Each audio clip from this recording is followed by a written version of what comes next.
Good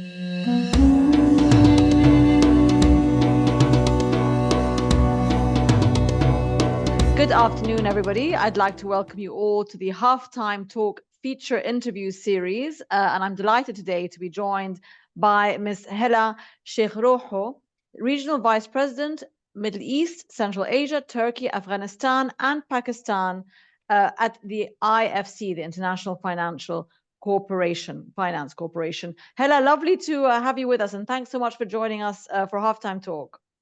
Thank you, Diala. Thank you for having me. Great to have you, Hela. And I'd like to focus our time today mostly talking about climate finance, because I know that that is one of many hats that you've worn in the past, and that you're currently obviously involved with in some of the project work that you oversee. But also, it's so topical, isn't it?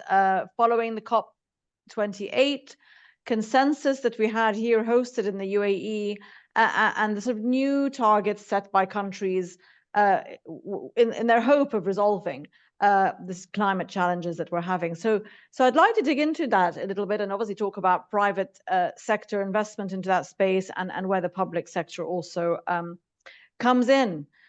So I'll start with a figure that I've picked up, which is $8 to $9 trillion are needed annually in climate finance by 2030 to avert the severe aspects of global warming.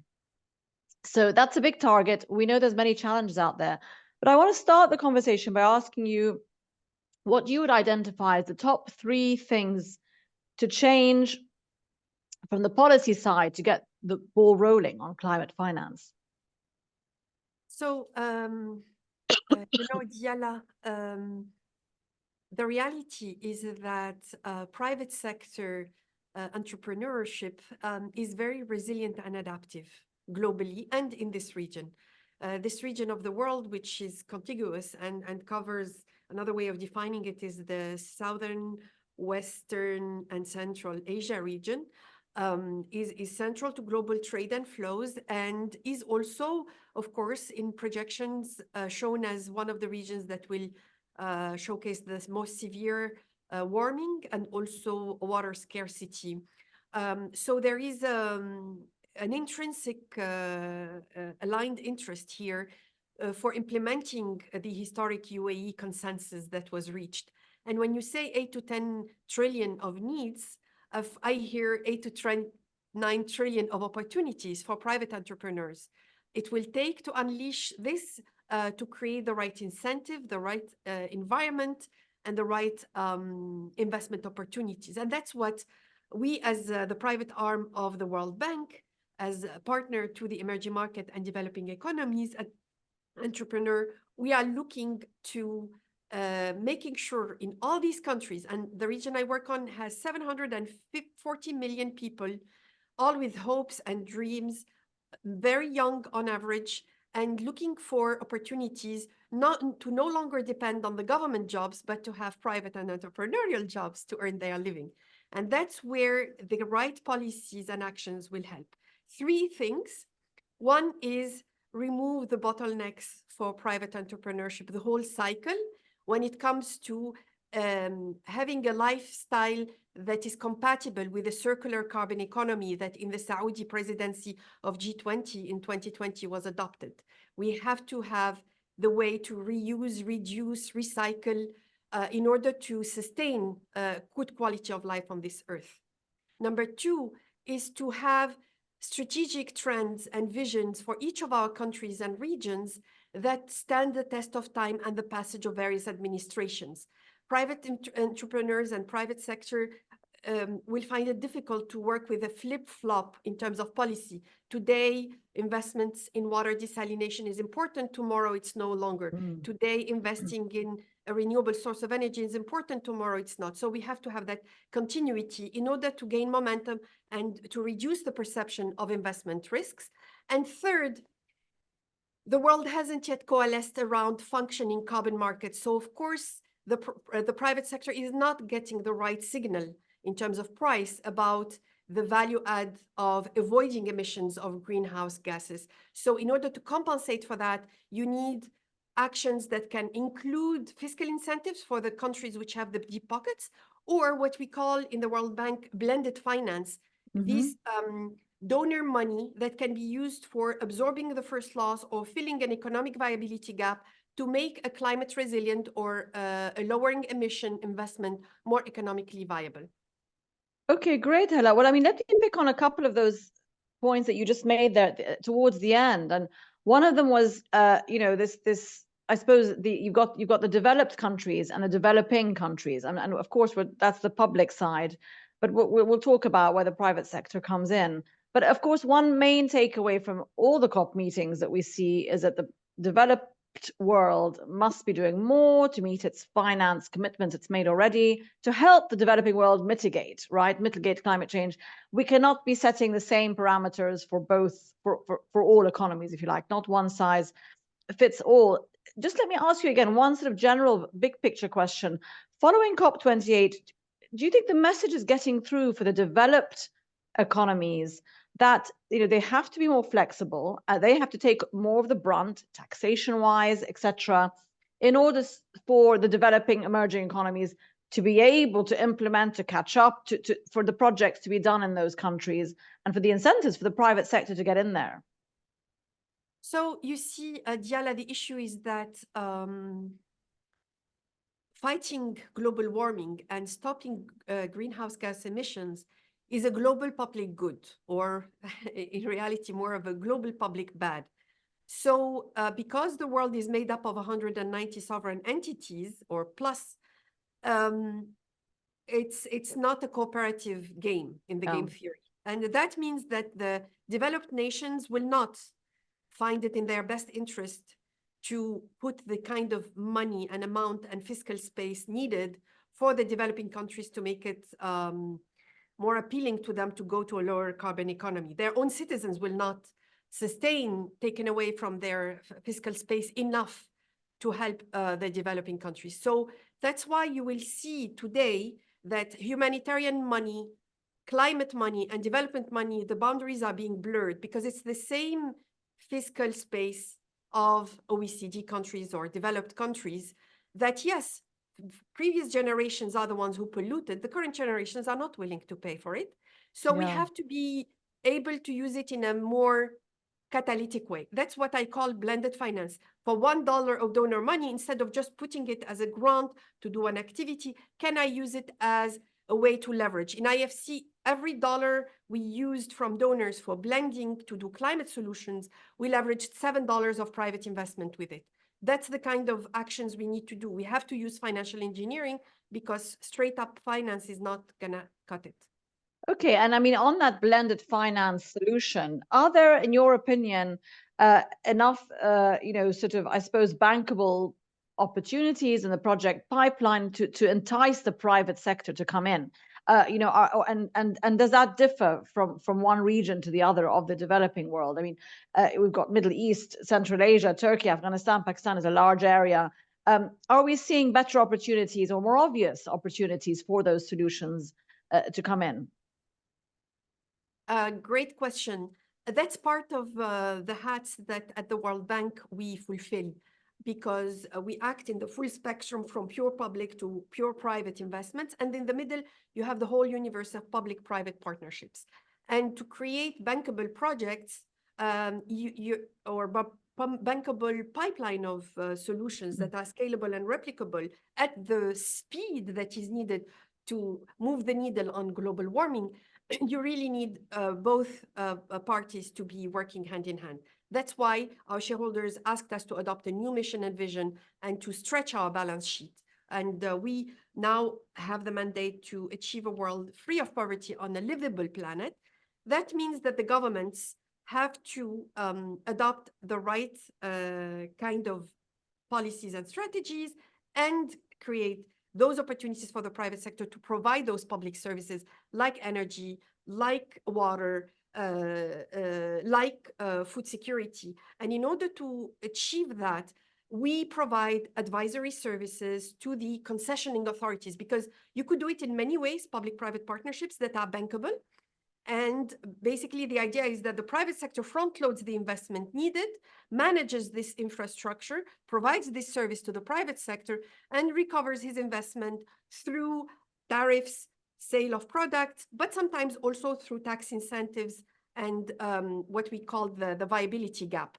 And once you do it right, you will attract the investors. We've done it in Central Asia. Uzbekistan is a double landlocked country. It's not an obvious one. And yet when IFC accompanied the government to do the first ever series of competitively bid renewable energy independent power producers, we attracted some of the cheapest tariffs in the world from GCC investors, Masdar from UAE and Aqua from Saudi. There is a better understanding of by some of the investors in the higher income countries in this region.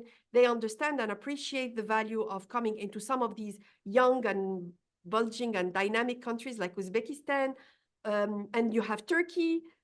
We worked with Türkey investing in Iraq for food security. So we do those South-South investments, and we work both with the governments and with the private sector to attract a balanced, fair agreement between the public sector and the private sector.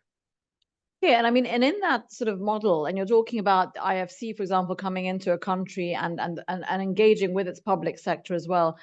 There's also a model, correct me if I'm wrong, that where in certain projects across the world, again, it's about, the private sector wants to come in, but it has to be obviously guaranteed, right? It has to be guaranteed to be paid. It has to know that there's an off-taker for whatever is being produced in that particular project. And we have seen governments from AAA rated countries or developed economies coming in to sort of play a guaranteeing role in other developing countries. Is that the case? I've read about it in different places. Do we see that sort of cooperation, if you like, and support from the stronger economies, if you like, the A-list, coming in to support developing economies in their interaction on public-private partnership? So, of course, it is in the developed countries' interests that the developing countries, broadly speaking, reach a relative equilibrium and balance and of peace and stability, and have economies that generate jobs for their youth, because otherwise they will have unwanted mass migration of people. So with that in mind, a part of the mandate of the World Bank, asked by its shareholders, led by the developed countries, is to resolve the issue of why we have this paradox of huge liquidity in the world chasing relatively low yield, while there are so many investment opportunities that are needed to meet the essential socioeconomic development requirements for these populations. And that's how Ajay Banga, the president of the World Bank, has established a private sector investment lab made up of 15 global CEOs, and asked them, what will it take for you to invest at scale in the energy transition and climate action of the developing countries? And the findings have coalesced around three themes on which we are acting. One is, I mentioned earlier, about the need by the private investor to know the lay of the land in terms of regulation. Yeah, policy. What's the law? What's the regulation? Who is the institution? What's the judiciary transparency? Is there good governance? Can I expect to be treated fairly? Number two, local currency solutions. It seems obvious, but unless you have a currency as a country that is a reserve currency, your currency actually is not always the right solution to meet your needs. So when we are talking about emerging market developing economies, by and large, the trend is that their local currency will depreciate over time, will be volatile. You cannot have all the part of the economy that is not earning hard currency through export or through tourism. All of those operators, you should not lend them in hard currency. Otherwise, you're putting them a financial risk they cannot manage. So we have our treasury team who already has reached the level where 10% of IFC investments are done in local currency, vastly insufficient, as we hear from those CEOs. So we are envisaging a variety of solutions to grow affordable local currency solutions for climate action. Number three, what you mentioned right now, which is the risk mitigation. Of course, the private sector is supposed to take risk, commercial risk, performance risk, etc. But there are some risks they cannot absorb by themselves. Risk of force majeure, risk of expropriation, risk of nationalization, risk that the law changes. And those risks, we do have our secret sauce within the World Bank, which is MIGA, which offers insurance against political risk. And MIGA, Ajay, is making it into the one-stop shop for the various types of guarantees that the World Bank can offer, from sovereign-backed guarantees by IBRD and IDA, to pure private guarantees by IFC, to the insurance products of MIGA. And then we will be bringing these harmonized, easier to navigate and use risk mitigation mechanisms. Which part of the energy transition, from a project point of view, do you think are low-hanging fruits today in terms of solutions out there that just aren't getting enough finance? Yes, so you see, the developing countries depend a lot on the kind of advice and that we have the duty to offer. And what we observe in the world today, especially in light of the recent policies being promulgated by, for instance, the European bloc, which is one of the big consumers of fossil fuel, and the UAE consensus bringing to the table the majors of oil and gas to make pledges and saying that we are going to have energy systems that transition away. If you observe the developed countries, what are they doing? Some of their biggest asks, which are low-hanging fruits that are economically viable and efficient. One is deploying at scale resilient and zero-emission solutions like surface geothermal. The use of ground source heat pumps for cooling and heating, geothermal heat pumps, is one of the revolutions of this world. We are, as IFC, working to bring this to the developing countries. This is a technology that has always existed, but over the years has become more cost effective. And there are tens of millions of households and businesses, etc., in the US, in Europe, that are converting to this local source of energy, zero emission, resilient, long life of usage, etc. It requires a number of actions to have your human capital readily available. Those who worked on fossil fuel are can readily be converted to work on geothermal heating and cooling at district level. At city level, we work a lot with cities and provinces or with big users and consumers like airports, universities. One. Two, because heating and cooling, there was the global cooling pledge. These are growing needs, and my region is warming fast. So if you can cool without emitting, that's perfect. The second one is big one, which is the single thing that can slow global warming is to stop methane emissions today. 1 ton of methane, which is natural gas essentially, when it reaches the atmosphere and it's odorless and colorless, it is as powerful in the first 20 years as 84 tons of CO2. We talk a lot about CO2, not enough about methane. UAE changed that in COP28. Yeah. And it is very we did the analysis using the recent available data of satellites, and there are proven technologies between 10 and 15 different types of solutions that today can help at cost-effective way stop the leakages of methane along the value chain of fossil fuels, which is, when you have a law now in the Europe which says, if you are not containing your methane emission, I will not import my oil and gas from you. That's an incentive for the producing countries and for the producing companies, and we can accompany the policymaker and the investor to stop that environmental damage. Okay, that's great. And as you said, methane was emphasized at the COP28, and it's been around as a can-do measure for a long time, and hopefully now it'll be acted on. The other area that is what I read is there for the taking, and really something that's needed that would create a lot of efficiency in energy is grid infrastructure. There's so many projects that are in the process of being implemented or want to be. Again, and you mentioned skills, transferring of skills on the geothermal side.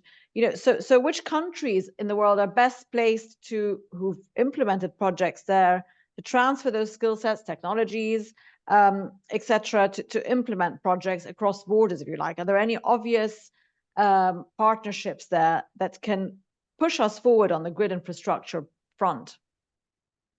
So there are globally a variety of entrepreneurs that are working on this. I will cite one, Splight, artificial energy startup, which are now very active, started in Latin America, now moved to North America, because remember, innovation doesn't always move from north to south. Oftentimes it moves from south to north. And in my own country, Tunisia, there was an entity that was doing the smart meters for the electricity grid. So electricity grids are severely underutilized and under-made efficient. So, and there is huge losses happening. Iraq, 50%, Uzbekistan, more than 20%. And now with the smart objects, and when you harness artificial intelligence and these smart objects, you can easily detect and fix.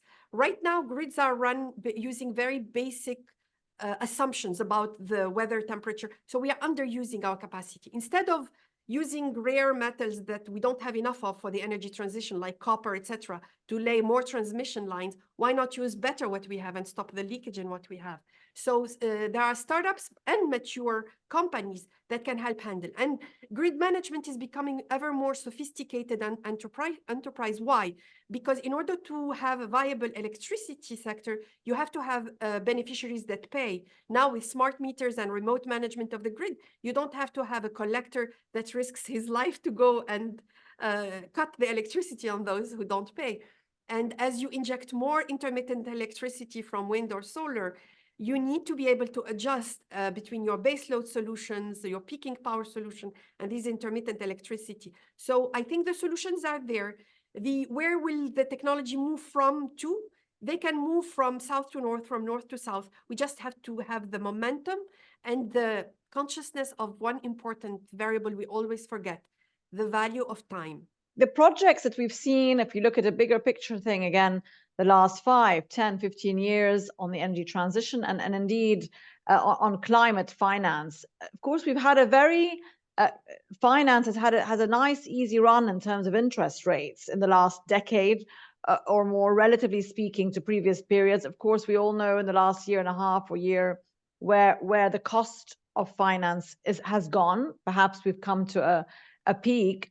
But how much have these higher interest rates that have been set in the last 12 to 18 months impacted the appetite for funding, essentially, and impacted also the ability to raise finance for certain projects that the IFC may be involved in? For sure, the level of interest rates is an essential assumption in your modeling for the economic and financial viability of any investment. And this is why high volatility or high inflation countries like in my region, Türkey and Pakistan, again, because the needs of the population continue to be there, we adapt. And one way to adapt is that despite the sophistication and capacity of the private sector in these two countries, you will see shorter maturities because people, or, you need to cope around it. So you will prioritize, all things equal, investments that have a higher recovery rate. So in that context, low-hanging fruits that we always emphasize, and IPCC emphasizes on climate action, energy efficiency. Energy efficiency solutions are the poor child of climate action because it's not glamorous and very visible, but it's very much the way to recover your money quickly, even in a high inflation environment. The way you build, the way you consume, the way you preserve your electricity, your water, your heat, and your cool atmosphere. Because remember, a lot of the electricity and energy needs are for what? Water pumping, heating, cooling, and transportation. So if you gain efficiency in those, then it outweighs higher interest rates. So investments continue. It's just the terms, conditions, type of projects are adapted to take into consideration the higher level of interest rates.